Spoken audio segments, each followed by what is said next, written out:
सवाल ये है कि इसकी विजिबिलिटी कैसी है। ये सही है। मैं देख रहा था विजिबिलिटी बहुत हल्की तो नहीं, मैं इसी चक्कर में वहाँ तक पहुँचा था। आप दोनों के क्लासेस लगे में, आप आगे आ जाए। इनको भी नज़र नहीं आ रहा। चले, मैंने बोल के पुकारना है। एक ऑप्शन ये है कि हम इसको दो सफ़ों पे बार बार आगे पीछे कलाबाजियाँ खाते रहें, और एक ये है कि मैं, क्योंकि ये आपसे नहीं करवाना, ही मैंने डिस्कस करना है साथ साथ। हाँ फिर ठीक है सर।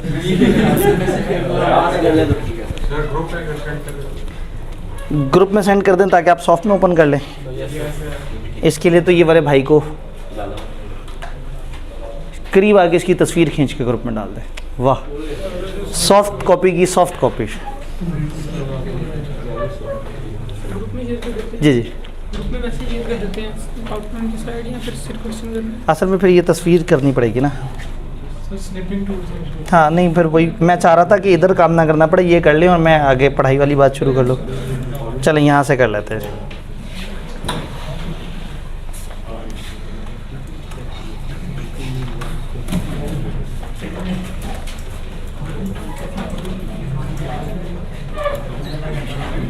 गुड।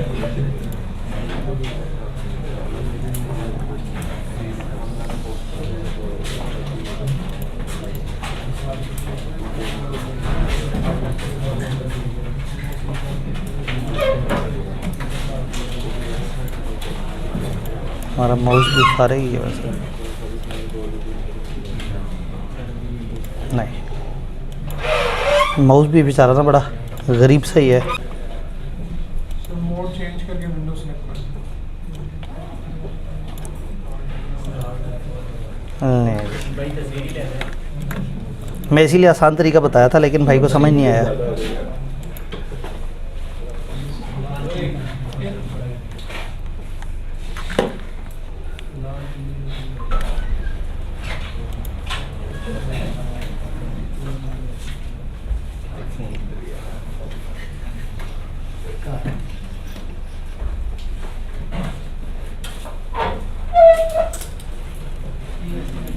हाँ जी, बेहतर आई है तस्वीर? पक्का डाल दे फिर ग्रुप में।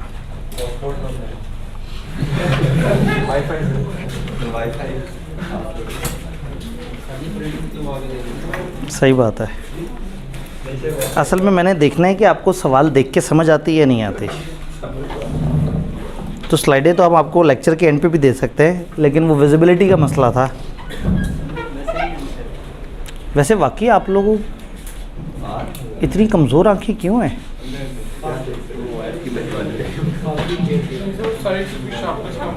हाँ, साइड से, बहुत साइड से वो हो जाता है, लेकिन पीछे वाली जगह से विजिबिलिटी बेहतर है। नहीं, मुझे वाकई परेशानी हो रही है। हो सकता है वाकई ना नज़र आ पा रहा हो। पढ़ने की कोशिश करता हूँ, या मेरी आंखें तेज़ हैं। चौथी लाइन में लिखा था, matter has been discuss with our text team who would give its view shortly. चलें, शायद कौन सी लाइन पढ़नी है? Required comment on the analytical review perform by audit team and specify which explanation in the analytical review seems unreasonable and slash or incomplete. अब रट्टे में slash तो नहीं ना जहन में होगा। In 2014 all the employees related expenses were paid before year end. पहली team audit teams notes / comments. You are engagement partner of Salim Electronics Limited.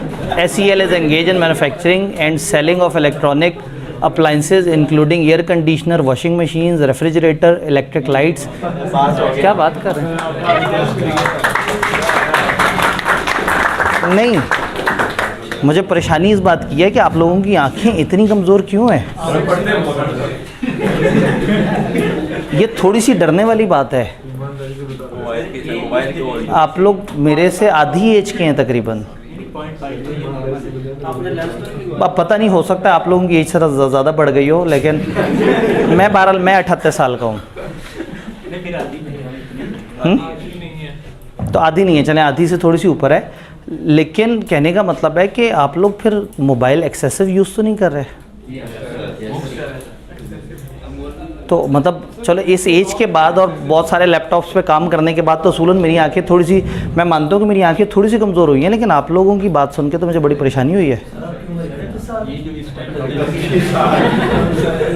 हाँ 38 साल है, अगर मैं एक्चुअल बात करूँ आईडी कार्ड के मुताबिक तो 37 साल। तो इसमें नहीं, तो इसमें मैंने क्या इसको छुपाना है? फेसबुक पे जाके देख लें, फेसबुक पे एज पता लग जाती है। मैंने कौन सा कोई डेट ऑफ बर्थ छुपाई हुई है वहाँ? जी जब सीए क्वालिफाई हुआ था 28 साल, मतलब 40 साल की उम्र से पहले मिलीनियर बन गया। क्या 40 साल से पहले क्या हो गया? मिलियनेयर। अच्छा जी, वो ऑप्शन तो बहुत पहले भी बनने का था, लेकिन हमने जो है ना पब्लिक सर्विस को चूज़ किया, आहिस्ता आहिस्ता, स्लो पॉइजन। फिर भी 40 से पहले।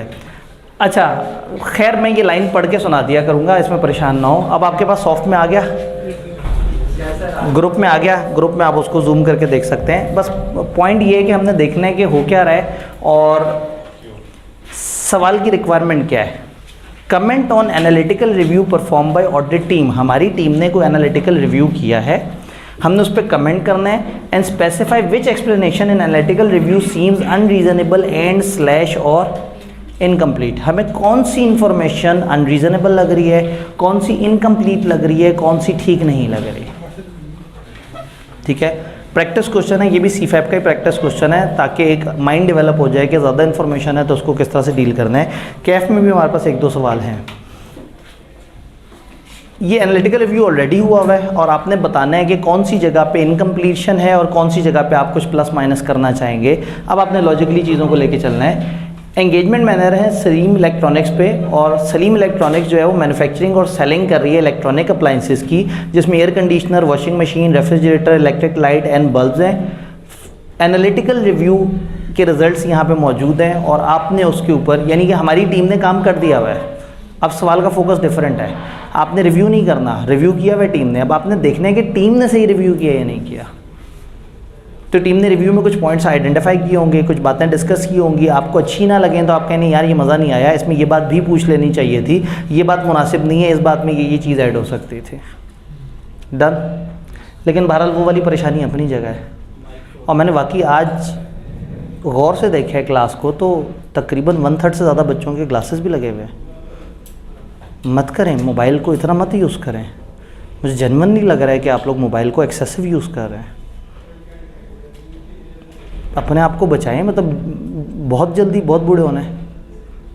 थोड़ा केयर करें, मतलब थोड़ी सी कम स्क्रीन यूज़ कर लें, या अंधेरे में मत करें, या चेहरे के बहुत करीब करके मत करें, थोड़े फासले पे कर लें। बहुत सस्ते में टैब्स मिल जाते हैं, टैब की स्क्रीन बड़ी होती है, थोड़ा फासले पे भी रख के इस्तेमाल किया जा सकता है। मैं जेन्युइनली परेशान हूँ, ये ऐसा नहीं होना चाहिए था कि क्लास में इतने सारे स्टूडेंट्स बैठे हो, उनमें से आधे से ज़्यादा जो है टीचर की आंखें तेज़ हो, जो कि उनसे डबल एज का हो। तो ये वाकई ही परेशानी वाली बात है। कोविड में बड़ी स्क्रीन पे लेक्चर जब लेते थे, हम लेक्चर वगैरह पे नींद आती थी, मोबाइल पे गौर से देख के देते थे, बंदा जाता। ठीक है, तो उन्होंने कहा मोबाइल पे लेक्चर हम बहुत गौर से देखते थे, तो उससे जो है वो आंखों पे फ़र्क पड़ा, और लैपटॉप पे देखने से नींद आती थी। ये डिपेंड करता है आपके पोस्चर के ऊपर। आप ऑनलाइन क्लास कभी भी लें तो मेज़ कुर्सी रखें, मेज़ के ऊपर लैपटॉप रखें और कुर्सी पे बैठ के लेक्चर को अटेंड करें। क्लास में भी तो कुर्सी पे बैठे होते हैं। अब अगर तकरीबन नीम दराज होकर आप लेक्चर ले रहे होंगे, लैपटॉप ऐसे करके खुला हुआ होगा, आपने कोनी पे तकिया रखा हुआ होगा और जो है वो दूसरे हाथ में मोबाइल पकड़ के साथ साथ नोटिफिकेशंस भी देख रहे होंगे, तो लैपटॉप से तो नींद आनी है। लेकिन मोबाइल भी आपके हाथ नहीं थक जाते इस तरह से पकड़े पकड़े। आप कहेंगे नहीं वो हमारे पास डिवाइस होती है, वो ऐसे करके क्लिप्स आ जाता है सामने। लेकिन बहरहाल मोबाइल की छोटी स्क्रीन्स में जब आप बारीक बारीक चीज़ों को पढ़ रहे हैं तो आपकी आंखों पे असर पड़ रहा है। मैंने वाकई आज पहली दफ़ा नोट किया है कि क्लास में 1/3 से ज़्यादा लोगों को ग्लासेस लगे हुए हैं, और बाकियों से भी कौन सा पढ़ा गया है। और अगर आपको लगता है कि मैंने रट्टा मारा हुआ है सवाल को, तो मतलब मैं तो स्पेलिंग मुझे याद नहीं होते, तो ये तो फिर इतनी सारी लाइनें लिखी हुई हैं। तो ऐसा नहीं है कि मैंने कोई रट्टा मारा हुआ हो। तो वो इसीलिए ना मैं जनरली वहाँ जाके ऑब्ज़र्व कर रहा था कि क्या वाकई ही नज़र नहीं आ रहा या आप लोग शुगल में कह रहे हैं, लेकिन मुझे टेंशन इस बात की है कि आप लोगों को हकीकत में नज़र नहीं आ रहा था। बादाम कम से कम 7 हर दिन खाएं और मोबाइल का टाइम थोड़ा थोड़ा सा कम करते जाएं। पता है लॉन्ग टर्म चलाएं अपने आप को। सीए करके एंजॉय करना है ना दुनिया को, तो कब एंजॉय करेंगे? आधी आंखों के साथ मोटे मोटे ग्लासेस लगा के। खुदा का खौफ करें, इतनी प्यारी ज़िंदगी है, आप लोग तो उजाड़ी जा रहे हैं इसे। मेडिकल नाम पे लेजर ऑपरेशन हो जाए। तो बस आप थोड़ा सा ख्याल करें। ज़्यादा ख्याल करने का मैं नहीं कह रहा, लेकिन मुझे लग रहा है कि आप लोग थोड़ा एक्सेसिव यूज़ कर रहे हैं और अंधेरे में मोबाइल यूज़ करने से ये फ़र्क ज़रा ज़्यादा पड़ता है। कोशिश करें मोबाइल अगर आपने रात में यूज़ करना है और मोबाइल ही यूज़ करना है और लेट के ही यूज़ करना है तो कम से कम लाइट होनी चाहिए उस जगह पे। छोटी सी सजेशन है, आप लोग नहीं मानेंगे मुझे पता है, लेकिन मैं कम से कम सजेशन दे दूँ। इधर आते हैं सेल्स। इस दफ़ा क्या है, हमारे पास दोनों चीज़ें हैं। अब हम कंपेयर कर सकते हैं, हमें ज़्यादा मज़ा आएगा कि हम प्रॉफिट एंड लॉस के साथ साथ उसके एसेट्स लायबिलिटी पे इम्पैक्ट वगैरह पे भी बहस कर सकते हैं। ये रिव्यू हुआ हुआ और यहाँ नोट्स डले हुए हैं, नोट 1 2 3 4 और नोट्स में नीचे हमारी टीम ने कुछ लिखा है। इसका मतलब हमारे पास रिव्यू हुआ है। अब हमने उन नोट्स को देख के देखना है कि उसमें क्या चीज़ अनरीज़नेबल है या इनकम्प्लीट है। सेल्स 85,000, थोड़ा सा कर देता हूँ, 85,000 बढ़ के हो गई। कितने % बढ़ी हैं? 9%। ये हमारी टीम ने बताया कि 9% सेल्स बढ़ी हैं और सेल्स 6.8 मिलियन के करीब बढ़ गई हैं। नोट 1 क्या कहता है?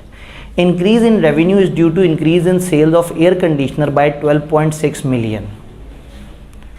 ये जो सेल्स का इंक्रीज़ है वो इसलिए ज़्यादा है कि हमारी जो एयर कंडीशनर की सेल है वो बढ़ गई 12.6 मिलियन से। क्यों? क्योंकि इंट्रोडक्शन ऑफ इंस्टॉलमेंट सेल्स हुआ है which are made at 10% above the normal price. उन्होंने कहा हमने इंस्टॉलमेंट सेल पे एसी देने शुरू कर दी हैं और वो एसी नॉर्मल प्राइस का 10% महंगा होता है क्योंकि हम उसके ऊपर इंटरेस्ट भी चार्ज कर रहे हैं इंस्टॉलमेंट सेल्स पे। The price is recovered in 12 equal monthly installments और ये प्राइस 12 इक्वल मंथली इंस्टॉलमेंट्स में रिकवर होती है। ये आपकी टीम ने आपको कहा, आपको कोई मसला तो नहीं है बात सुन के? लीज तो अलग कैटेगरी में आनी चाहिए। आप इंस्टॉलमेंट पे दे रहे हैं, इंस्टॉलमेंट पे देने का क्या मतलब है? आप जब इंस्टॉलमेंट उनकी पूरी होती होगी तो वो उनकी हो जाती होगी, तो इसका मतलब है ये वो किराए वाली लीज़ नहीं है, ये फाइनेंस लीज़ है। जब ये फाइनेंस लीज़ है और वो चीज़ उनकी ओनरशिप हो जानी है तो इसका मतलब है सेल तो होनी है, लेकिन क्या सेल का इंटरेस्ट भी इधर ही रिकॉर्ड होना है? वो कहाँ होना चाहिए? वो अदर इनकम में जाना चाहिए। और दूसरा, मान लेते हैं 12.6 मिलियन का इंक्रीज़ हुआ है रेवेन्यू में, तो रेवेन्यू में असल में इंक्रीज़ कितना हुआ है? तो इसका मतलब है कुछ कम भी हुआ है। क्या कम हुआ है? हमारे टीम मेंबर ने कोई बात ही नहीं की उसके ऊपर। हमारे टीम मेंबर ने वर्किंग की और वर्किंग में उसने इस इंक्रीज़ के नीचे एक नोट दे दिया कि भाई ये इंक्रीज़ सिर्फ इस वजह से है कि एयर कंडीशनर 12.6 मिलियन से बढ़ गए और उसमें 10% इजाफी पैसे भी हम ले रहे हैं। चलो 10% इजाफी अगर चले गए अदर इनकम में तो जो 12.6 मिलियन है इतना इंक्रीज़ नज़र आता, इंक्रीज़ इससे आधा है। तो क्या पूछना चाहिए था वहाँ पे? क्वांटिटेटिव एनालिसिस मांगना चाहिए था, क्या चीज़ कितनी बढ़ी है आपकी। अगर एसी बढ़ना शुरू हो गए तो कौन सी चीज़ है जो कम होना शुरू हो गई। तो ये वाली जो लाइन है ये इतनी जस्टिफाइड नहीं लग रही, हमें यहाँ कुछ मज़ीद इन्फॉर्मेशन मांगने की ज़रूरत है। अब पूरे सवाल को हमने जहन में रखना है। जी जी, हम ये कह रहे हैं कि अगर एसी बढ़ गया है, मतलब फॉर एग्ज़ाम्पल मैं आपसे कहूँ कि जी पिछली दफ़ा हमने 2 करोड़ का रेवेन्यू कमाया था और इस दफ़ा 3 करोड़ का रेवेन्यू कमाया। आप कहें क्यों? तो मैं कहूँ क्योंकि 1.5 करोड़ पीआरसी ऐड हो गया।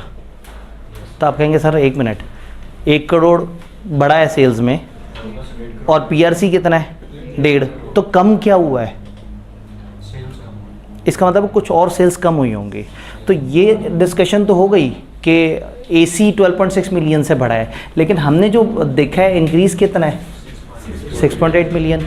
तो अगर 12.6 वो बढ़ा है तो कुछ कम भी हुआ होगा, वो जानने की ज़रूरत है। वो क्या है जो कम हुआ है? अच्छा, ये 12.6 AC बड़ा है, ये इंस्टॉलमेंट सेल्स है, तो इंस्टॉलमेंट 12 महीने की है, तो हो सकता है कि इनमें से आधी सेल्स ऐसी हों जिनकी हमें इंस्टॉलमेंट्स आ गई हों और आधी नहीं हो, तो हो सकता है इन्होंने आधी रिकॉर्ड की हो।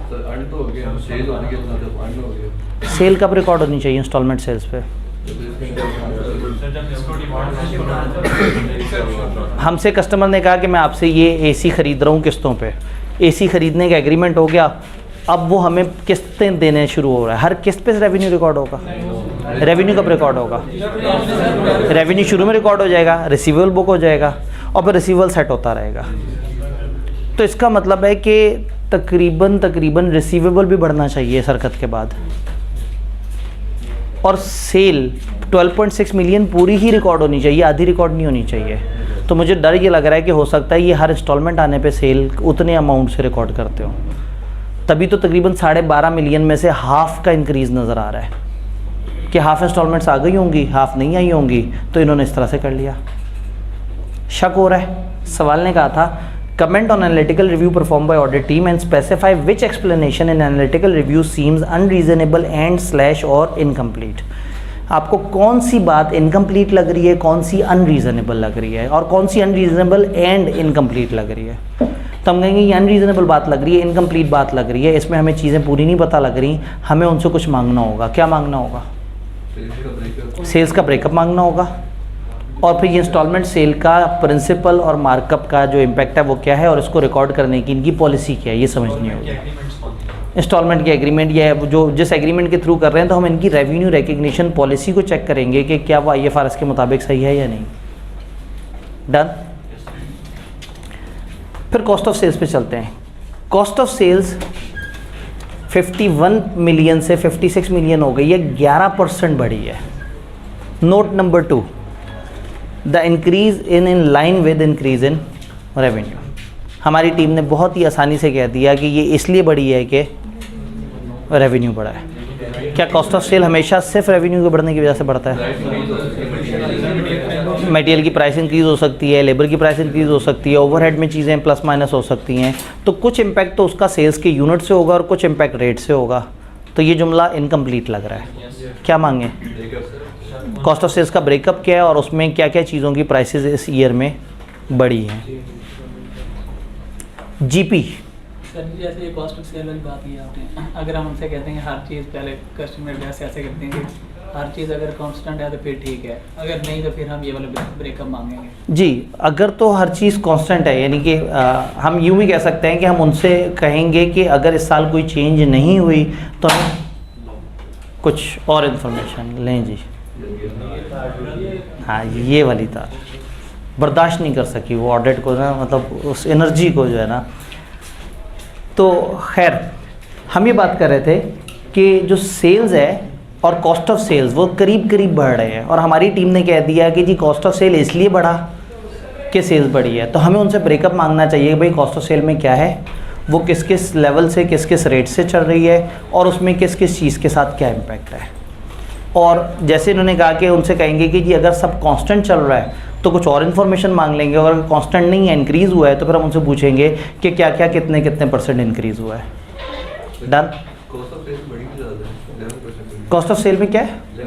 हाँ, कॉस्ट ऑफ सेल से ज़्यादा बढ़ी है, और ऊपर से सेल्स के अंदर तो वो भी थी इंस्टॉलमेंट सेल। और अगर हमें शक है कि वो 10% भी उन्होंने इधर ही डाल दिया होगा तो थोड़े से और शकूक व शुबहात है। और ये शकूक व शुबहात कब दूर होंगे?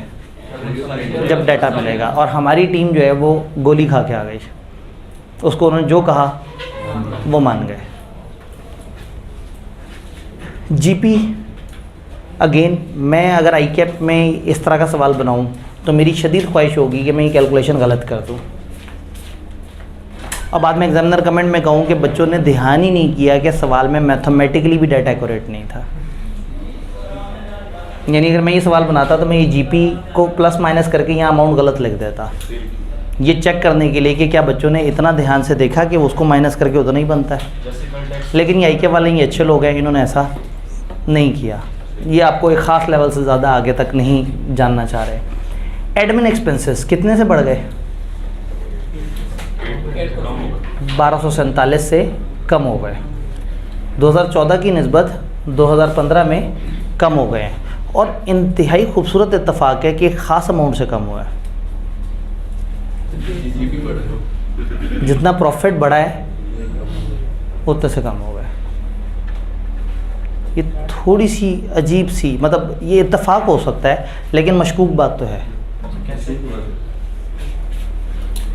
जीपी में इंक्रीज़, ये देखिए ना, ये हमारी टीम ने क्या वर्किंग की है, 2 कॉलम बनाए, साथ इंक्रीज़ डिक्रीज़ और उसकी परसेंटेज लिख दी और आगे कमेंट्स लिख दिए। तो हमारी टीम ने बताया कि जीपी इंक्रीज़ हुआ है 1247, और हमारी टीम ने बताया कि एडमिन एक्सपेंसेस डिक्रीज़ हुए हैं 1247। मतलब इतना खूबसूरत इत्तेफाक नॉर्मली बड़ा कम होता है कि फिगर्स बिल्कुल मैच कर जाएँ। जब इतना खूबसूरत इत्तेफाक हो तो भी हमें शक होता है। तो थोड़ा सा ना मुझे एडमिन एक्सपेंसेस मशकूक से लगना शुरू हो गए हैं एवं ये बात देख के कि ये एग्जैक्टली उतनी ही अमाउंट से माइनस हो रहे हैं। हमारी टीम से पूछा गया कि भाई ये 8% का इंक्रीज़ या इस तरह से, तो उन्होंने लिख दिया नॉट मटेरियल। एडमिन एक्सपेंसेस आपके 8% बढ़ जाते हैं, क्यों बढ़े होंगे? कम हो गए, क्यों कम हो गए? एम्प्लॉय रिड्यूस कर दिया, हो सकता है उन्होंने कुछ एम्प्लॉयज़ रिड्यूस कर दिए हों। क्यों एम्प्लॉयज़ क्यों रिड्यूस किए होंगे? ये इन्होंने तो सेल तो इनकी बढ़ गई है, इन्होंने तो नया सिस्टम भी वो लॉन्च कर दिया इंस्टॉलमेंट सेल वाला, तो असूलन तो इनके निज़ामी मामला और बढ़ने चाहिए थे, खर्चे और होने चाहिए थे। लेकिन सर सेल जितनी से बढ़नी चाहिए उतनी से नहीं बढ़ी। सेल जितनी तेज़ी से बढ़नी चाहिए थी उतनी तेज़ी से नहीं बढ़ी। 12 मिलियन से बढ़नी चाहिए थी जब हमने वो नई चीज़, ठीक है, लेकिन हम हाफ से बढ़ी है। इसका मतलब है सेल्स में शायद थोड़ा डिक्लाइन आया है। इसका मतलब है कि शायद ओवरऑल कुछ और चीज़ों की सेल में डिक्लाइन आया, तो फिर एडमिन एक्सपेंसेस शायद इस वजह से कम हुआ। अब हमें कुछ नहीं पता, और हमारे टीम के लोग जो है वो भी बस जो उन्हें बताया क्लाइंट ने वो उन्होंने आके हमें बता दिया। तो हम कहेंगे नहीं भाई ये बात आपकी अच्छी नहीं लगी, इसको इन्वेस्टिगेट करो कि इसमें कौन सा एक्सपेंस है जो अचानक से कम हो गया। एडमिन एक्सपेंसेस नॉर्मली हर साल बढ़ते ही हैं, हर अगला साल पिछले साल से इन्फ्लेटेड होता है। तो नॉर्मली एक्सपेंस एक दफ़ा एक ख़ास लेवल पे सेट हो जाए तो उससे ऊपर जा रहा होता है, नीचे नहीं जा रहा होता। किराए भी बढ़ रहे होंगे, इंसानों की कॉस्ट भी बढ़ी होगी, तो ये कम क्यों हुआ है ये मुझे अच्छा नहीं लग रहा। और इस पर अगर बढ़ा होता तो मशकूक ना होता, कम हुआ है ये मशकूक है, और इत्तफाकन उतने से ही कम हुआ है जितने से प्रॉफिट बढ़ रहा है, तो इससे थोड़ा सा शक और बढ़ गया। तो हम कहेंगे यहाँ हमारी टीम की सफिशिएंट डिटेल नहीं है, हम उनसे इसका ब्रेकअप मांगेंगे और देखेंगे एग्जैक्टली कौन कौन से आइटम में रिडक्शन हुई है और क्यों रिडक्शन हुई है। सर यहाँ पे ये भी तो हो सकता है कि उन्होंने गलती से जो जीपी की डिफरेंस है वो भी गलती से ये लिख दी। अगेन मैथमेटिकली हम देख सकते हैं, इस वक्त ये मैथमेटिकली सही है, लेकिन मैं आपको कहता कि अगर सवाल डिफ़िकल्ट करना चाहते ना तो वो मैथमेटिकल एरर्स भी करते हैं इसमें, ये देखने के लिए कि टीम वालों को मैथमेटिकली वो जो स्टूडेंट है उसको मैथमेटिकली कैलकुलेट करना भी आता है या नहीं। याद है क्लाइंट जब भी हमें कोई डाटा दे सबसे पहले क्या करें, एक्यूरेसी देख लें उस डाटा की, उस पर प्रोसीजर तो बाद में लगाएंगे, पहले उसकी मैथमेटिकल एक्यूरेसी देख लें। एडमिन एक्सपेंसेस पे उनकी बात अच्छी नहीं लगी, एक स्टेप आगे चलते हैं। अदर ऑपरेटिंग इनकम 13 मिलियन से आ गई 11 मिलियन पे, डिक्रीज़ हो गया। हमारी टीम ने कहा नॉट मटेरियल। ये अदर इनकम में क्या होता होगा? इंटरेस्ट, और हमने नई इंस्टॉलमेंट सेल शुरू की है तो ये तो बढ़नी चाहिए थी और ये कम हो गई है। तो बजाय इसके कि बढ़ती कम हो गई है तो ये तो अच्छा खासा 2 मिलियन नहीं, ये तो 2.5-3 मिलियन का फ़र्क है, चूँकि उसमें उसका 10% का इम्पैक्ट भी आना था, इसका 10% का इम्पैक्ट भी वहाँ पे आता उस अदर इनकम में, और मज़ीद जो ऑलरेडी थी वो भी आती। इसका मतलब है कोई और बड़ी इनकम का सोर्स ख़त्म हो गया। अदर इनकम में क्या चीज़ें क्लाइंट से पूछने की ज़रूरत है और ये देखने की ज़रूरत है कि कौन सी अदर इनकम ख़त्म हो गई और क्या उन्होंने ये वाली इंस्टॉलमेंट सेल पे जो इंटरेस्ट वाली अदर इनकम है इसको ऐड किया या नहीं किया। हो सकता है कोई इन्वेस्टमेंट डिस्पोज ऑफ कर दियो। इस साइड पे आके देख लेते हैं, इस साइड पे एसेट्स से ही आप कमाते हैं ना, तो देख लेते हैं एसेट्स में क्या है। इन्वेंट्री से आप ऊपर वाली इनकम कमाते हैं, कैश एंड बैंक, आपकी इन्वेस्टमेंट्स कहाँ हैं? इन्वेस्टमेंट्स ही नहीं है, इनके पास इन्वेस्टमेंट्स हैं ही नहीं, तो फिर अदर इनकम हो रही होगी gain on sale of non current asset, तो उसमें भी कोई बहुत बड़ी चेंजेस आई होंगी। नॉन करंट एसेट्स कहाँ हैं? उसमें तकरीबन जो है 4.1 मिलियन, ये पहले 195 थे और अब 190 ये कम हुए हैं। शायद इनको बेचने से कुछ पैसे आए हों, लॉस आया होगा, वो लॉस एडजस्ट हो गया होगा। इसका मतलब ये मामला थोड़ा सा पेचीदा है। हमें एक तो अदर इनकम की उनसे डिटेल चाहिए, और दूसरा जब हम एसेट्स पे आएंगे तो फिर देखेंगे कि एसेट्स के डिस्पोजल वगैरह के ऊपर क्या हुआ है। जी सर वो हर साल डिस्पोजल करके अंदर इनकम कमाते होंगे, पिछले साल भी इन्वेस्टमेंट हुई नहीं है। हाँ, अब अगेन भाई ने बड़ी अच्छी बात की, उन्होंने कहा कि पिछले साल भी इन्वेस्टमेंट कोई नहीं, तो इसका मतलब है पिछले साल भी डिस्पोजल्स हुए होंगे, तो इसका मतलब है शायद डिस्पोजल के अलावा भी कुछ इनकम हो। अब हमें जब डाटा नहीं पता तो हम तो तुक्के ही लगाएंगे ना। और सवाल क्या कह रहा है कि तुक्के मत लगाओ, हमसे पूछ लो कि क्या कमी है, तो हम कहेंगे कमी ये है कि आपने ब्रेकअप नहीं दिया अदर इनकम का, और अदर इनकम में क्या क्या चीज़ें शामिल हैं, हमें उसकी वर्किंग चाहिए। डन। सर हो सकता है डिस्पोज ऑफ करने के बजाय रिवैल्यूएशन मॉडल हो। तो रिवैल्यूएशन मॉडल की जो वो इनकम है वो कहाँ आएगी? यहाँ तो नहीं आएगी। जहाँ तक मुझे याद पड़ता है बहुत बचपन में उसको हम किसी और तरफ से घुमा के रूट करते थे। जी अदर एक्सपेंसेस 8.4 मिलियन से सिर्फ 24 मिलियन हो गए, 15.5 मिलियन बढ़ गए, और नोट नंबर 3 बताएगा 185% हो गए। नोट 3 देखते हैं। Other expenses include a loss of 5 million on disposal of asset of service department. चलो ये समझ आ गया कि हमारे पास कुछ लॉस मौजूद है। Other expenses include a loss of 5 million on disposal of asset of service department. Remaining amount represent cost of warranty. ये जो 15 मिलियन का इंक्रीमेंट हुआ है, इसमें से 5 मिलियन तो इसलिए बढ़ा के लॉस हुआ है एसेट्स की सेल पे। एसेट्स की सेल कितनी की हुई है? कितने एसेट्स कम हुए? 4.1 मिलियन के एसेट्स कम हुए हैं, जिसमें 5 मिलियन का लॉस हो गया। ये तो नहीं हजम हो रहा ना, अजीब सी बात हो गई। अच्छा चलें फ़र्ज़ करें इसको हजम भी कर लें। बकाया उन्होंने क्या कहा? कॉस्ट ऑफ वारंटी है। तो क्या मतलब वारंटी पिछले साल नहीं थी? और अगर वारंटी की कॉस्ट है तो वारंटी की प्रोविज़न होगी यहाँ कहीं, ये नहीं प्रोविज़न। प्रोविज़न में इतना सा फ़र्क पड़ रहा है, और उनके मुताबिक 10 मिलियन। इन्होंने कहा ना कि 15 मिलियन में से 5 मिलियन वो है उसकी कॉस्ट, ये डिस्पोजल के वो है लॉस, और बाकी जो डिफरेंस है वो किसकी तरफ है? Cost of warranty. तो 10 मिलियन वारंटी पे खर्चा, और अगर इस दफ़ा है तो पिछले साल क्यों नहीं था? क्या इस साल इन्होंने नई वारंटी देनी शुरू की है? सेल्स कितनी है? 85 मिलियन की सेल में 10 मिलियन की हमने वारंटी की प्रोविज़न रिकॉर्ड की हुई है, और पिछले साल हमने वारंटी की प्रोविज़न रिकॉर्ड ही नहीं की थी, या की भी थी तो पता नहीं, क्योंकि इस दफ़ा तो इंक्रीज़ इतना ज़्यादा हुआ है। ये कह रहे हैं remaining amount represent cost of warranty, तो ये जुमला हज़म नहीं हो रहा। क्या क्या मांगना है क्लाइंट से? इससे तो इन्वेंटरी भी इफेक्ट होगी कि एनआरवी पे आ जाएगी, क्योंकि इतनी ज़्यादा वारंटी की कॉस्ट है। तो हाँ, मतलब ये इतनी ज़्यादा वारंटी मशकूक कर रही है हमें। 10 मिलियन से अचानक से वारंटी की कॉस्ट बढ़ गई, तो इसका क्या मतलब है? हमारी चीज़ें वापस आना शुरू हो गई हैं, लोग एतराज़ कर रहे हैं, और सवाल में इधर इन्फॉर्मेशन भी नहीं है। तो अब हमारी टीम को क्या चाहिए, वो क्या इन्फॉर्मेशन मांगे?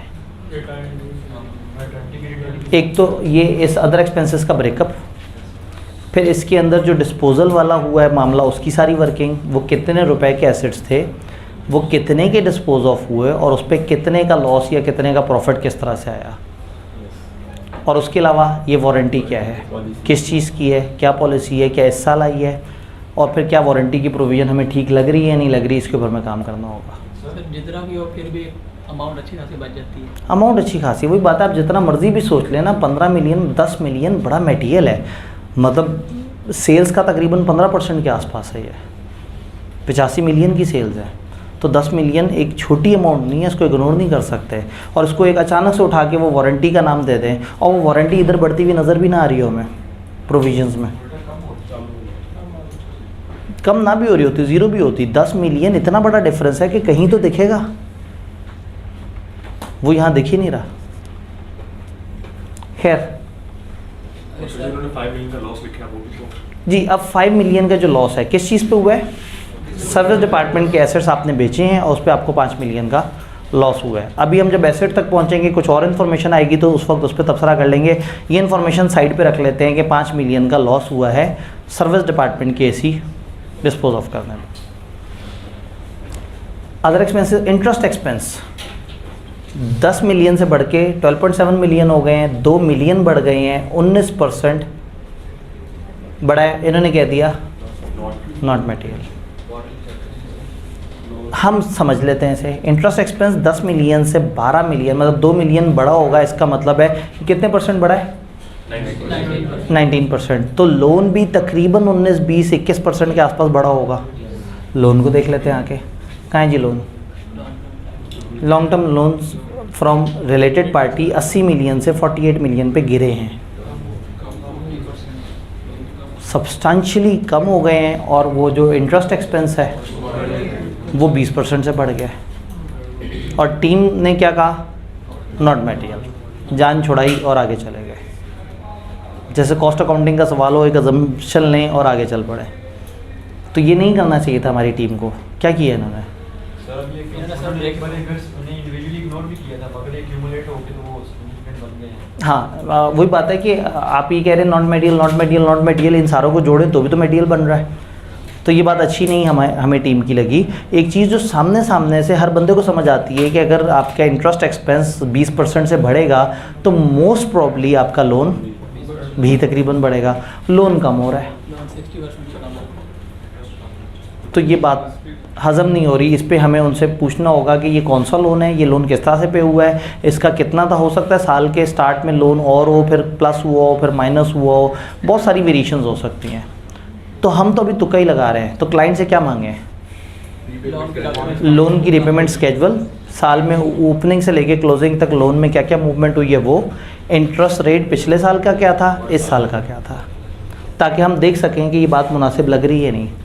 आप देख रहे हैं analytical procedure without going into details, आप फेस ऑफ द फाइनेंशियल से ही बहुत सारी चीज़ें एनालाइज कर रहे होते हैं। ये सबसे मज़े के प्रोसीजर है, ये मैथमेटिकल प्रोसीजर हैं जिससे आप एक अंदाज़ा लगा रहे होते हैं, एनालिसिस कर रहे होते हैं कि ये कंपनी कैसी चल रही है। सर जी आंसर करते हुए एक ब्रैकेट में रहना कि ऐसे कह सकते हैं कि अगर अपनी उनके इंटरेस्ट का रेट देख रहे हैं जो वो हमें दे रहे हैं वो देखें, मार्केट का देखें। हाँ, अब अगेन सब्सटेंटिव प्रोसीजर्स लगाने नहीं शुरू कर देने। सवाल ने क्या है, मज़ीद इन्फॉर्मेशन क्या मांगोगे, तो बस वो इन्फॉर्मेशन जो मांग रहे हैं बस वो बात करनी है, उससे आगे जाके उसके ऊपर प्रोसीजर्स नहीं लगा देने। सिर्फ ये है कि उन्होंने कहा कि आपको क्या अनरीजनेबल इनकम्प्लीट लग रही है, तो हम कहेंगे ये इनकम्प्लीट लग रही है भाई, हमें फ़लाना चीज़ भी बता दो। तो सवाल में स्कोप के अंदर रहना है। स्कोप ये है कि आप उनसे मज़ीद क्या मांगें और कौन सी चीज़ आपको ठीक लग रही है और कौन सी चीज़ ठीक नहीं लग रही। फिर क्या हुआ? लॉस, प्रॉफिट बिफोर टैक्स हुआ 6.57 मिलियन पिछली बार प्रॉफिट था और इस दफ़ा लॉस है। टैक्स, जब आप प्रॉफिट में थे तो आपने 1.8 मिलियन टैक्स दिया और जब आप लॉस में हैं तो आप 3.6 मिलियन टैक्स दे रहे हैं। ये मामला नाजुक है। अब हो सकता है कुछ FTR वाली प्रोडक्ट हो, कुछ NTR वाली, हमें नहीं पता। और हो सकता है एक भाई ने कहा डेफर टैक्स हो। देखते हैं, दुआ करते हैं इधर डेफर टैक्स ना लिखा हुआ हो, लेकिन अगर लिखा हुआ मिल गया डेफर टैक्स लाइबिलिटी 12.3 मिलियन से बढ़ के, अब मुझे नहीं पता ये क्या होता है, क्या होता है ये डेफर टैक्स लाइबिलिटी कब बढ़ती है? हमने इसके ऊपर सब्सटेंटिव प्रोसीजर्स पढ़े थे लेकिन मुझे नहीं पता, मैं एक आम आदमी हूँ, मुझे समझाएं कि ये हो क्या रहा है। सर जब हमारे नहीं जी, आम आदमी को उन्होंने तो मुश्किल तरीके से समझाना शुरू कर दिया। उन्होंने कहा सर टैक्सेबल टेम्परेरी डिफरेंस आया और उसकी वजह से ऐसे हो गया, कुछ भी कह दें तो जी ये लाइबिलिटी बढ़नी चाहिए थी।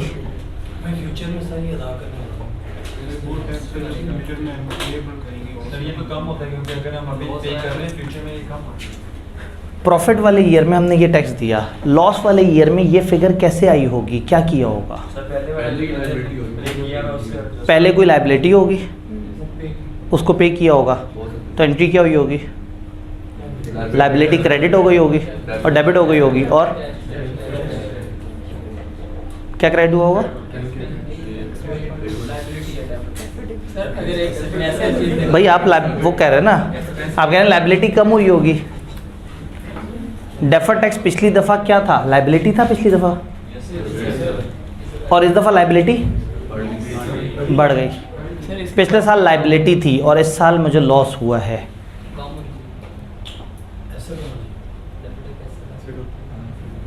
तो एसेट तो तब बने जब लाइबिलिटी खड़ी हुई ना हो। अगर लाइबिलिटी खड़ी हुई है तो उसको नीचे गिरा दें, और यहाँ कम हो रही है, बढ़ रही है। तो ये डेफर्ड टैक्स वाली बात तो नहीं, फिट ही नहीं हो रही।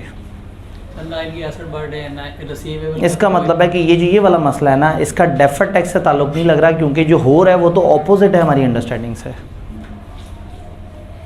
अब जिनको डेफर्ड टैक्स का नहीं पता वो ज़्यादा परेशान ना हो, लेकिन जिनको डेफर्ड टैक्स समझ आता है उन्हें समझ आ रहा है कि यहाँ उल्टी बात हो रही है। तो जब यहाँ उल्टी बात हो रही है तो इसका मतलब है कि अब हम इस चीज़ के पीछे पड़ेंगे कि भाई ये टैक्स का क्या है, नोट टीम ने काम किया है। The matter has been discuss with our tax team who would give its views shortly. उन्होंने कही हमने अपने टैक्स वालों से इस पर पूछा है, वो अपना मशवरा दे देंगे। तो हम कहेंगे भाई अच्छा आपको उनका क्या स्टेटस है, और दूसरा ये है कि इसमें जो डेफर्ड टैक्स का मसला है वो टैक्स की टीम का तो है ही नहीं, वो तो अकाउंटेंट्स का मसला है। तो मुझे मैनेजमेंट से क्या इन्फॉर्मेशन चाहिए, इनका टैक्सेशन का सिस्टम क्या है, इनकी NTR और FTR वाली क्या प्रोडक्ट है। मतलब अगर कंपनी लॉस में है तो असूलन टैक्स नहीं बनना चाहिए। टैक्स तभी बन रहा होगा जब कुछ चीज़ों पे मिनिमम टैक्स होगा, कुछ चीज़ों पर फाइनल टैक्स होगा, जिसकी वजह से हमें टैक्स कुछ ना कुछ पे करना पड़ रहा होगा। या दूसरा स्टांस हो सकता था कि कोई डेफर्ड टैक्स एसेट लाइबिलिटी की कोई उल्टी सीधी एडजस्टमेंट हो रही होती। तो ये बिल्कुल हजम नहीं हुआ कि आप लॉस में जा रहे हैं और आपका टैक्स डबल हो गया। सर इस एक और चीज़ भी तो कह सकते हैं ना इनकी मीन्स के PP बढ़ रही है, ना इनकी मीन्स की कोई ऐसी चीज़ बढ़ रही है जहाँ से वो टैक्स इंक्रीज़ हो, उल्टा सारी चीज़ें डिक्रीज़ ही हो रही हैं। जैसे रिसीवेबल है, रिसीवेबल का मोस्टली हम ये अज्यूम कर सकते हैं कि अकाउंटिंग और सेल टैक्स ट्रीटमेंट सेम ही होते हैं। ठीक है, तो इधर से कोई चीज़ इंडिकेट भी नहीं कर रही कि इनका डेफर्ड टैक्स बढ़ेगा। इन्होंने कहा यहाँ पे कोई बहुत ज़्यादा अपेरेंट इंडिकेशन भी नहीं लग रही बेस की चेंज की कि हमें नज़र आए कि चीज़ें इस तरह से हैं। इसका मतलब ये हुआ कि डेफर्ड टैक्स के ऊपर जो है ना हम थोड़े से मशकूक हो गए कि डेफर्ड टैक्स की इम्प्लीकेशन तो नहीं नज़र आ रही। इसका मतलब है कि ये टैक्स के रेटों का ही कोई मसला है, कोई उल्टी सीधी बड़ी महंगी सी चीज़ है जिस पे अचानक से टैक्स बहुत ज़्यादा बढ़ गया, और वो भी प्रॉफिट पे नहीं है, वो उस प्रोडक्ट की रेवेन्यू के ऊपर है। FTR का सिस्टम होगा, आपको तो ना NTR पे प्रॉफिट पे लगाते हैं और FTR पे उस प्रोडक्ट के रेवेन्यू के साथ परसेंटेज मल्टीप्लाई हो रही होती है। अच्छा ये है कितना परसेंट? अगेन ये 90, ये इस लॉस का कितने परसेंट है ये तो शायद बेहतर नहीं होगा, इसको सेल्स की परसेंटेज में देखने की कोशिश करें।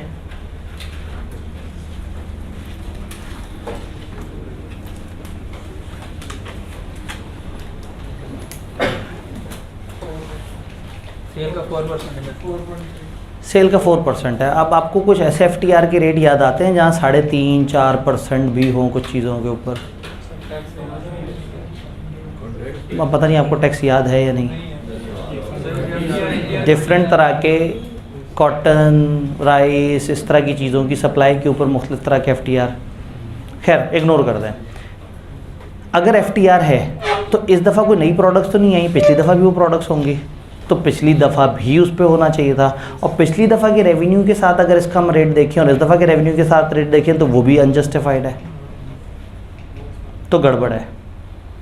मैनेजमेंट से कहेंगे कि जी हमें आप ब्रेकअप दें, आप हमें बताएं कि आपका NTR FTR का क्या स्ट्रक्चर है और इन प्रोडक्ट्स के साथ क्या हुआ, ये टैक्स कहाँ से आया है। मैनेजमेंट से पूछें, अपनी टीम से क्यों पूछ रहे हैं, इनसे पूछें जिनको ऑडिट कर रहे हैं कि भाई तुम बताओ तुम्हारा टैक्स एकदम से क्यों बढ़ गया, तुम लॉस में जा रहे हो और टैक्स तुम्हारा डबल हो गया। डन। नहीं जी, नोट 4 तक ख़त्म हुआ, अब यहाँ आते हैं। PPE में 4.1 मिलियन का डिक्रीज़ है, आपने कुछ एसेट शायद कम किए हैं और वो हमें पता है कि कुछ कम हुआ भी है। जी तो जब हमने इधर टैक्स की कैलकुलेशन की है तो टैक्स हमें ज़्यादा पे करना पड़ा, जो कैलकुलेशन करके हमें टैक्स ज़्यादा पे किया है वहाँ से तो फिर से ऊपर वाला सारा ही हमें डाउट हो जाएगा। जो कैलकुलेशन करके हमने एक्चुअल टैक्स पे किया है सर इस साल, तो उसकी वजह से हमें सारा सेल्स, कॉस्ट ऑफ सेल्स जो कैलकुलेशन है और ये तो टोटली डिफरेंट हो जाएगी। नहीं क्यों सर, अगर वहाँ प्रॉफिट है तो तभी तो सर टैक्स देना पड़ेगा। अब अगेन असल में बात ये है कि फाइनेंशियल में जो यहाँ पे चीज़ आ रही होती है ना, वो सीधा सीधा मैथ होनी चाहिए असूलन, और असल टैक्स और डेफर्ड टैक्स पीछे नोट में उसकी वर्किंग होनी चाहिए। यानी फाइनेंशियल को एक बंदा पकड़े और उस पर सीधा सीधा सा परसेंटेज लगाए और वो टैक्स निकल आना चाहिए, जबकि असल में आपने वो टैक्स नहीं दिया होता, या उससे कम दिया होता है या ज़्यादा दिया होता है। तो फिर आप पीछे नोट में आते हैं, वो कम या ज़्यादा वाला टैक्स लिखते हैं और जो गैप है वो डेफर टैक्स में उसकी एडजस्टमेंट हो रही होती है। तो फेस पे तो ये ऐसी हरकत होती नहीं जैसी इन्होंने की हुई है। तो फिर इसकी एक ही मुमकिन वजह हो सकती है कि FTR वाला चक्कर है कि डायरेक्ट वो FTR उसके ऊपर डायरेक्ट लग रहा है रेवेन्यू पे। तो इसलिए इसमें थोड़ा सा परेशानी है। बजाय इसके कि आप एग्जामिनर को बताएं कि हमें डेफर टैक्स की ज़्यादा गहराई का नहीं पता, आप कहें कि ये वाला इशू डेफर टैक्स से रिलेटेड नहीं लग रहा, हम फर्दर इन्फॉर्मेशन उनसे मांगेंगे कि उनकी कौन सी प्रोडक्ट FTR, NTR और टैक्स के रेट्स मांगेंगे। जी जी, अगर सेल्स बढ़ गई हैं तो शायद सेल्स टैक्स ज़्यादा दे रहे हो। अब सेल्स टैक्स किस जगह दिखाते हैं हम? क्या इस वाले टैक्स में दिखाते हैं? कहाँ दिखाते हैं? सेल्स टैक्स क्या होता है? एक्सपेंस होता है, इनकम होती है। खुदा का खौफ करें, सेल्स टैक्स आप लोगों से कलेक्ट करके रख लेते हैं, एक लाइबिलिटी होती है जो आपने गवर्नमेंट को पे करनी होती है।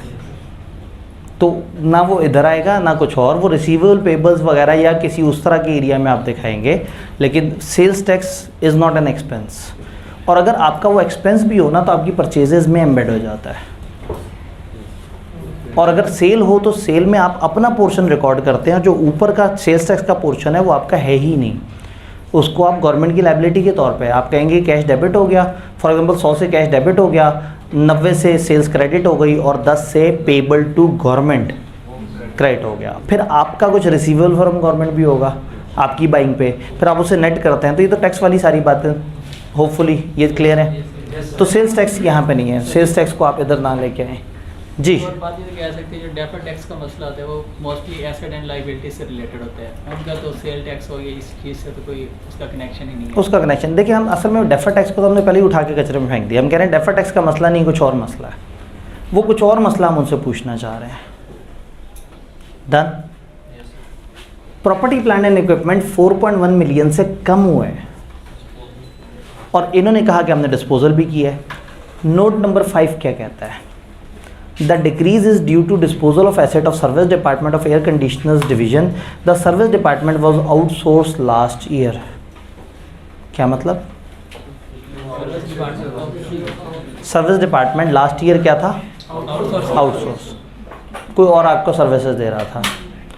और इस ईयर आपने क्या किया? एसेट सर्विस डिपार्टमेंट जो एयर कंडीशनर डिपार्टमेंट में डिवीज़न में सर्विस डिपार्टमेंट है उसके एसेट्स को डिस्पोज ऑफ किया है। किसी और के एसेट बेच दिया आपने। आपने तो आउटसोर्स किया हुआ था, तो आपने किसी और के एसेट उठा के बेचे और वो अपने पास उसको रिकॉर्ड करके और उसके डिस्पोजल का लॉस भी उठा के जो है ना वो अपने अदर एक्सपेंसेस में डाल दिया। तो हाँ, अब ये नोट नंबर 5 ने दोबारा उसी तरफ रेफ़र किया। तो हम कहेंगे नहीं भाई, एक काम करो, ज़रा ये कहानी हमें पूरी बताओ।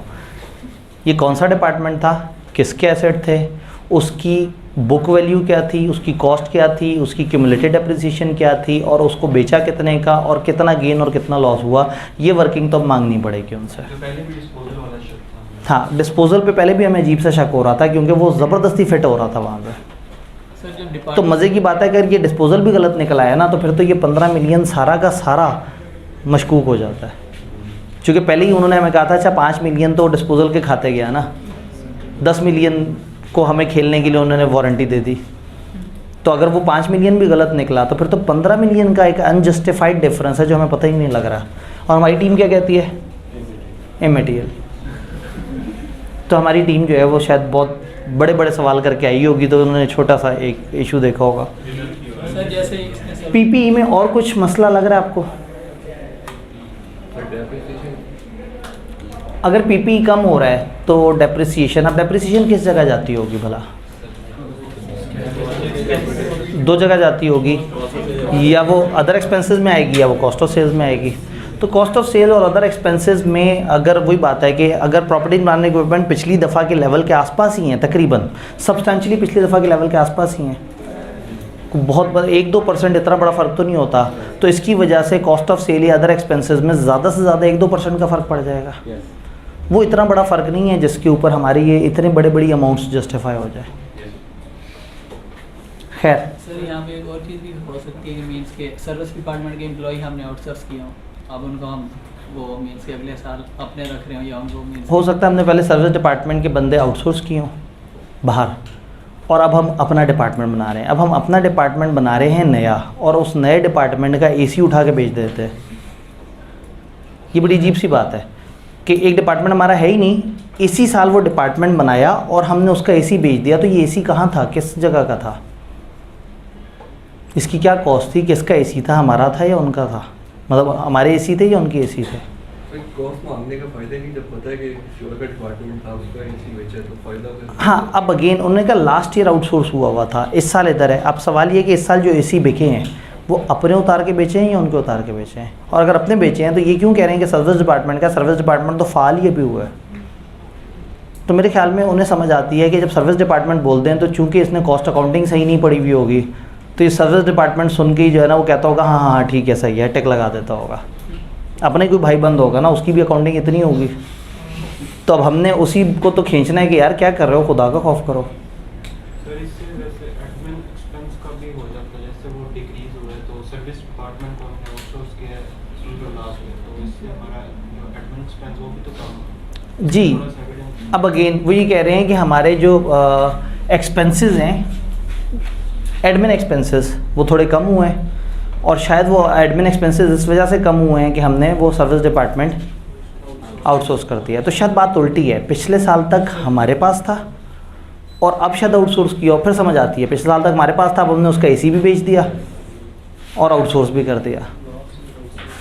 तो फिर ये जुमला गलत है, या ये जुमला उल्टा लिखा हुआ है, या हमें उलट समझ आ रही है। इसके ऊपर फिर हमने बहस करनी है कि जी ये वाली बात जो है ना मैच नहीं कर रही। हमें सर्विस डिपार्टमेंट की कहानी जाननी है सारी की सारी। फिर क्या हुआ, रिसीवेबल आपके बढ़ गए 1.648, 9% से बढ़े। Note number 6, the increase in receivable in line with increase in sale. उसने कहा जितनी सेल बढ़ी उतने ही रिसीवेबल बढ़ गए,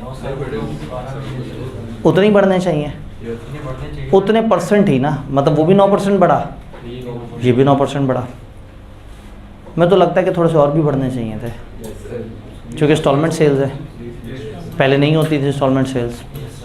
तो अब इस जुमले का क्या करें, एक्सप्लेनेशन में क्या मांगेंगे?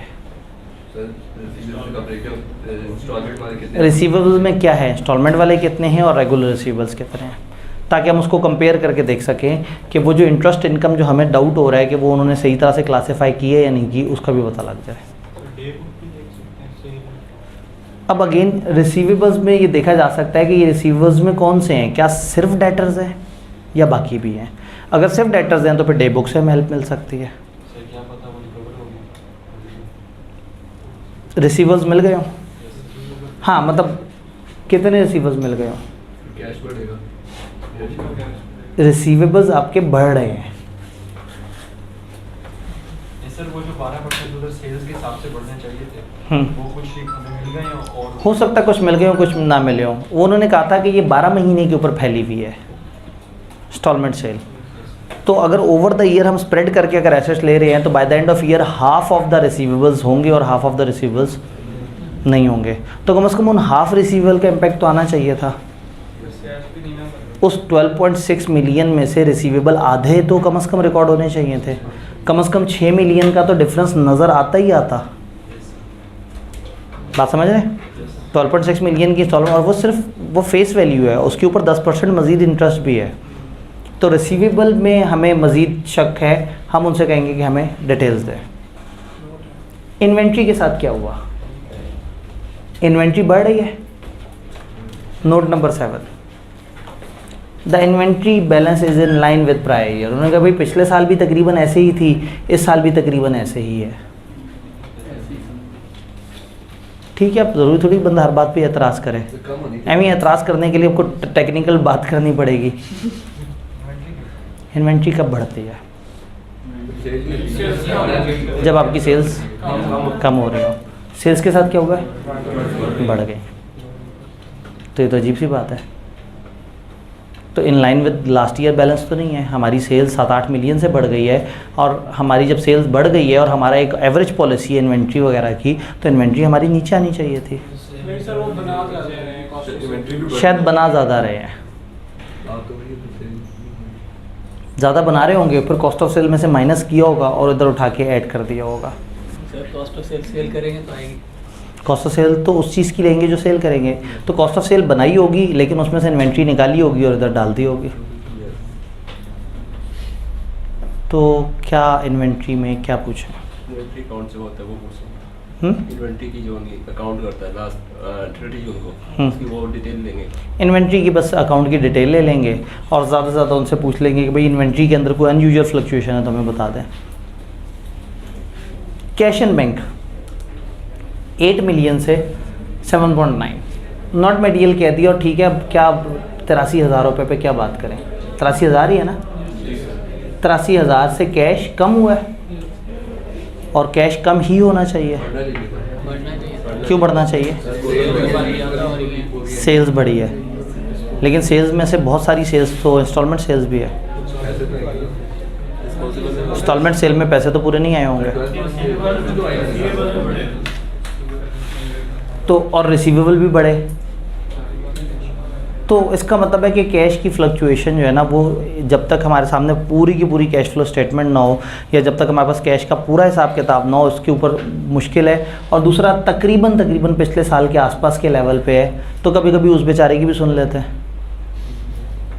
जब उसने वो इतने मिलियन को नॉट मटेरियल कहा था ना, 15 मिलियन को, तो फिर ज़रा परेशानी थी, या 2 मिलियन या इस तरह से करके। ये 83,000 रुपये बेचारा, कोई बात नहीं, माफ़ कर देते हैं ऐसे।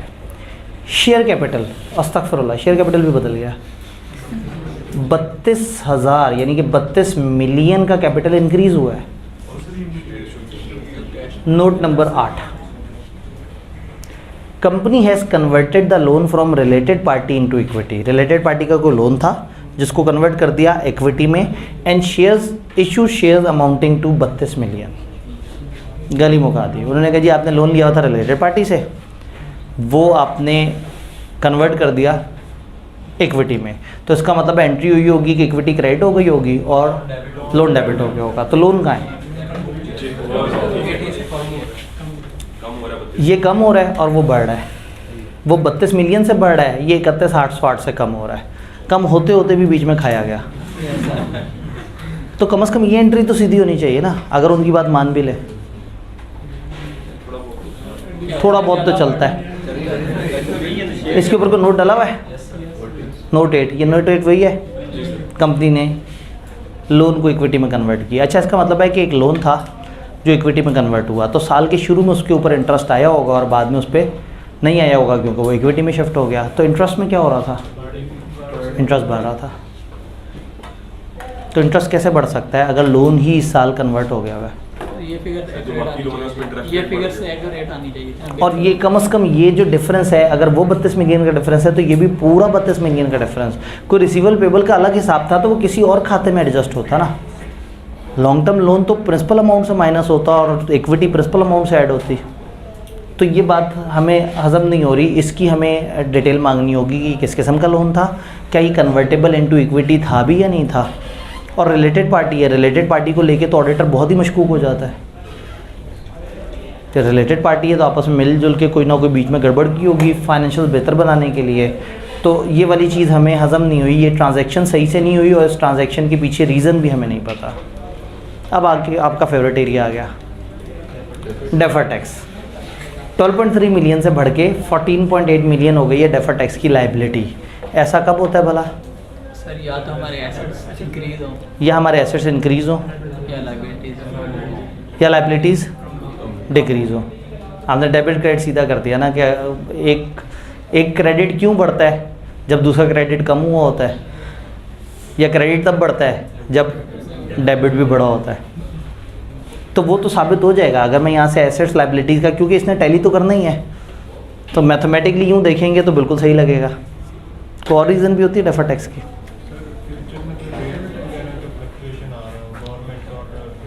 ठीक है, इस वजह से भी तो कोई रेट के चेंज, कोई फ्लक्चुएशन इस तरह की चीज़ आ रही हो, और उधर हमने कैलकुलेशन करते हुए देखा था कि डेफर्ड टैक्स हमें यहाँ पे नहीं समझ आ रहा है, इन्होंने कुछ वो किया है। Note number 4, matter has been discuss with our tax team who would give its views shortly. यहाँ अब हम नहीं छोड़ेंगे, उधर हमने फिर भी सुन लिया था। डेफर्ड टैक्स का मसला ही नहीं है, डेफर्ड टैक्स तो अकाउंटेंट्स का मसला है। ISA 620 का एक्सप्लेनेटरी एक पैराग्राफ है, उसमें लिखा है कि ऑडिटर एक्सपर्ट उस एरिया से होता है जो आपकी अकाउंटिंग या ऑडिट की नॉलेज से हटके हो, और ख़ास तौर पे एग्जांपल देते हुए उन्होंने कहा है जैसे कि डेफर्ड टैक्स अकाउंटिंग का मसला है तो इसके लिए आप टैक्स के एक्सपर्ट की तरफ जाएंगे तो आपने गलत किया। डेफर्ड टैक्स का इशू नहीं होता, टैक्स वालों को, गरीब को पता भी नहीं होगा डेफर्ड टैक्स क्या होता है, ये अकाउंटेंट के अपने मसले हैं। ठीक है, तो इसका मतलब ये टैक्स वालों से पूछना सही नहीं है, ये अकाउंटेंट से पूछना सही था। अब हम इनसे कहेंगे कि भाई ये डेफर्ड टैक्स क्या है, और अब हमें पूरी टैक्स की कहानी सुनाओ, और क्या हुआ है। प्रोविज़न थोड़ी सी कम हुई है। Note number 9,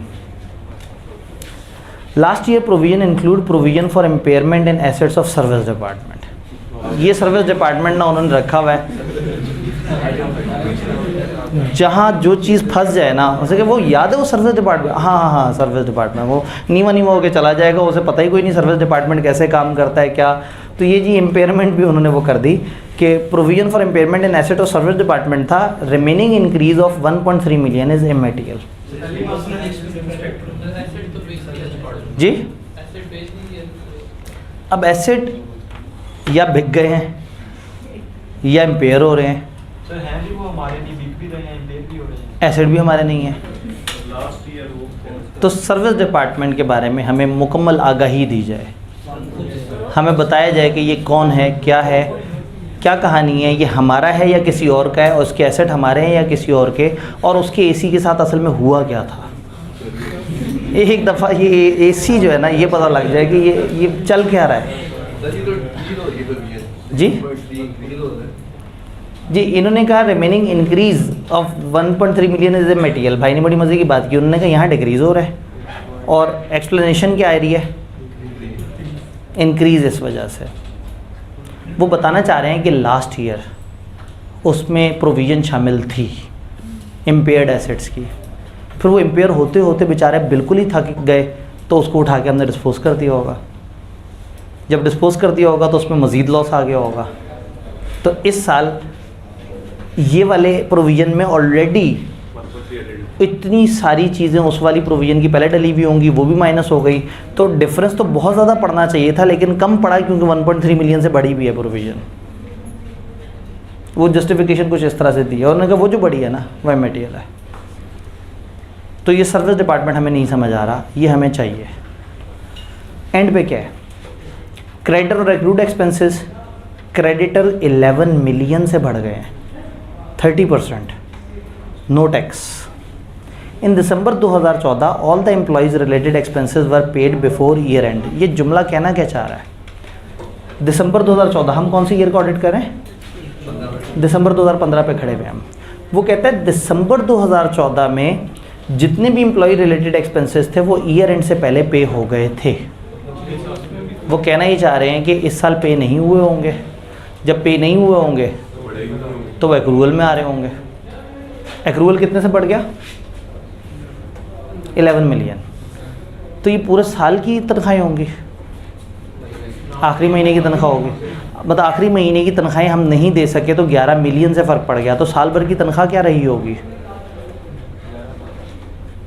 1 crore 22 lakh. 11 million का डिफरेंस है ना। तो 11 मिलियन का डिफरेंस वो क्या कह रहे हैं, एक महीने की तनख्वाहें हैं, तो साल की तनख्वाहें कितनी बनेंगी, 1 करोड़ 20-22 लाख, 1.32 के करीब। मिलियंस में अगर हम बात करें 132 मिलियन। सेल्स कितनी है 85 मिलियन। ऑपरेटिंग एक्सपेंस कितने, ये कौन लोग हैं भाई, ये इतनी लुट थोड़ी मची हुई होती है। ये आप लोगों की ऐसी ही कैलकुलेशन होती है, ये जो आप लोग हिसाब लगाते हैं ना, इतनी इनकम और ये इतने नोटू और जनाब वो ऐसे करके, वो एक बच्चे ने तो कहीं वो खबर दे दी कि वो सर ऑडी पे फिरते हुए पाए गए हैं। वो एक एलांट्रा गाड़ी है ब्लैक कलर की, बेचारी मासूम सी, उसने कहीं उस पर बैठा देख लिया, उसने कहा ये जो है ना हर काली गाड़ी शायद ऑडी होती है। तो वो जनाब इंटरनेट पर कहीं कहता फिर रहा था कि टीचर्स तो ऑडी पे फिरते हैं, इनको तो हमारा एहसास ही कोई नहीं है। और वो गरीब 40 लाख की गाड़ी है, उसको जो है ना 3.5-4 करोड़ में पहुंचा दिया। जब मैंने ली थी तो 40 लाख की थी, अब ये अल्लाह की तरफ से वो कुछ वो हुआ है।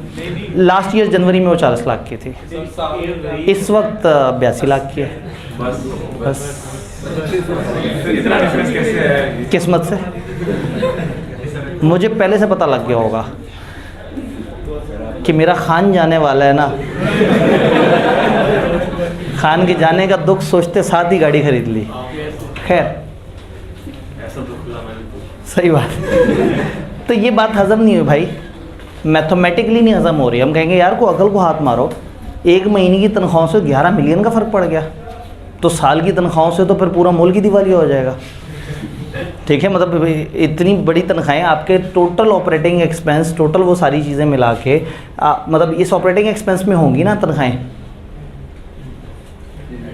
और ये भी 11 मिलियन है। ये एडमिन में होगी, एडमिन में होंगी, ये कितना है 13 मिलियन। तो ये तो 1 महीने की तनख्वाहों से पूरा हो जाएगा क्रेडिटर का भी तो कुछ नहीं कराया जी। क्रेडिटर्स का कुछ नहीं कराया। और क्रेडिटर के बारे में कुछ नहीं बताया। भाई ने कहा सर आपने सिर्फ एक्रूड पे तवज्जो दी हुई है, क्रेडिटर के ऊपर बात नहीं करे। क्रेडिटर कॉस्ट ऑफ सेल्स के साथ क्या हुआ है, 11% बढ़ी है, तो उसका इम्पैक्ट यहाँ पे दिख सकता है।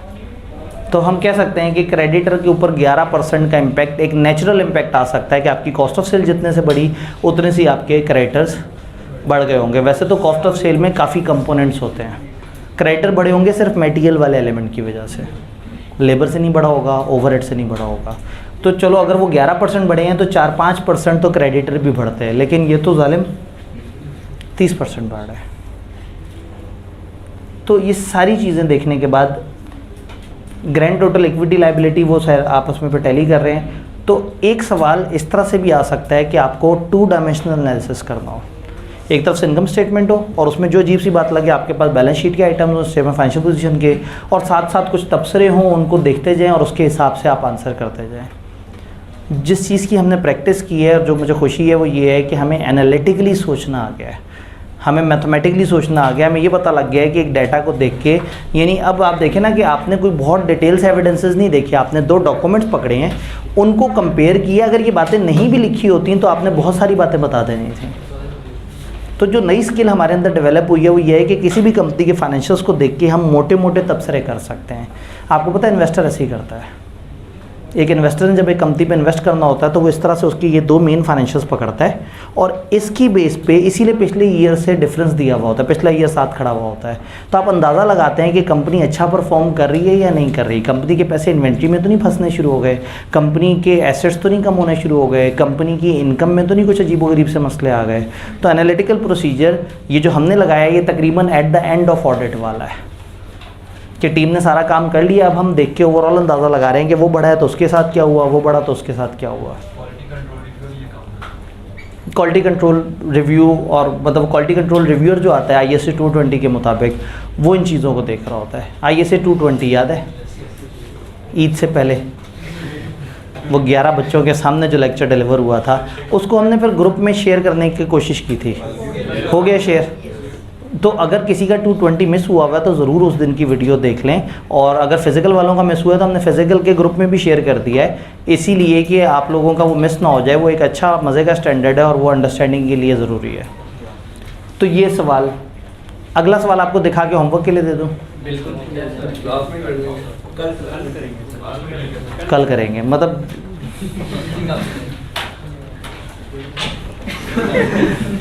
आप अपने अकाउंटिंग के टीचर्स के साथ यही करते हैं ना, वो बेचारे होमवर्क देते हैं, आप अगले दिन कहते हैं सर आप ही करा दें।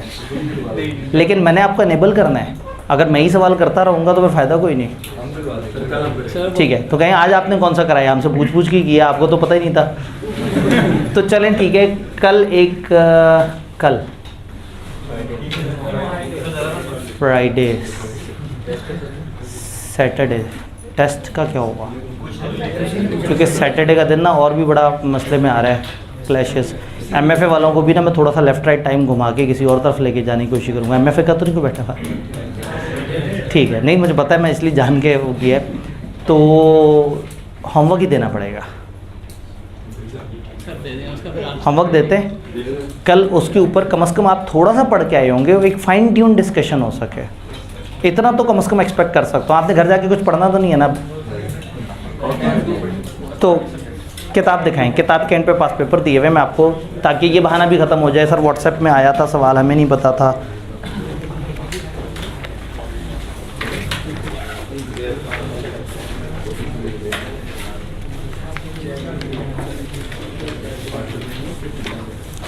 नहीं जी, आपके पास पहला सवाल नज़र आ रहा होगा ये से 520 चैप्टर 7 के एंड पे जाएं आप, तो क्वेश्चन नंबर 7 ऑटम 21 का एक सवाल है और 10 नंबर का सवाल है। 10 नंबर सजेस्ट करते हैं कि बहुत ज़्यादा तकलीफ दे नहीं होगा ये। एक मिनट, अब किताब टू किताब तो नहीं फ़र्क। क्वेश्चन नंबर 7 ऑटम 21, ये क्वेश्चंस के पेज पे सबसे शुरू में ही आपको नज़र आ जाएगा, एक बड़ा सा इस तरह से चैप्टर 7 के एंड पे 111 है। 10th एडिशन में आप में से कुछ के पास शायद 9th या 11th भी है। चैप्टर 7 के एंड पे जहाँ पास पेपर्स हैं, वहाँ ISA 520 का सबसे पहला सवाल ऑटम 21 क्वेश्चन नंबर 7 सबके पास मौजूद है।